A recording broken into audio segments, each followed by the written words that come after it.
एक खूबसूरत गांव में एक बुजुर्ग किसान रहमत अपने 4 बेटों के साथ रहता था।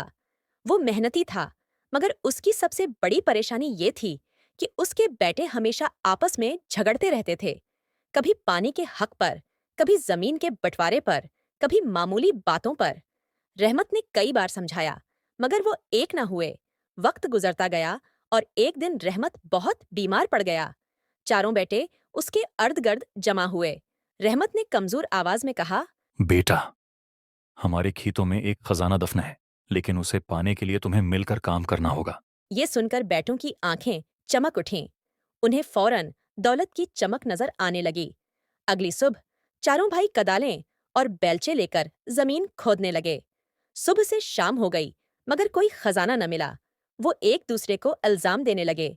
अबा ने हमें धोखे दिया। लेकिन चूंकि पूरा खेत खोद चुके थे, एक बुजुर्ग गांव के बुजुर्ग ने मशूरा दिया। अब तुमने जमीन नरम कर दी है, तो बीज बो दो, खाली मत छोड़ो।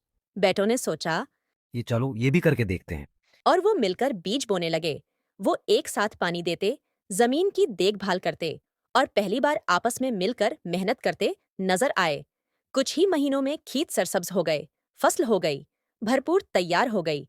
जब फसल की कटाई हुई और बाजार में बेचने गए, तो उन्हें अच्छी कीमत मिली। सोने चांदी की जगह खुशहाली, कामयाबी और इत्तेफाक का खजाना मिला।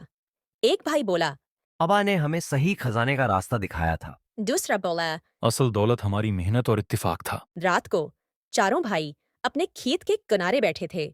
वो आसमान की तरफ देखने लगे, जहां उन्हें महसूस हुआ कि रहमत की रूह मुस्कुरा रही है, जैसे कि वो कह रहे हों, देखा, इत्तेफाक में बरकत है।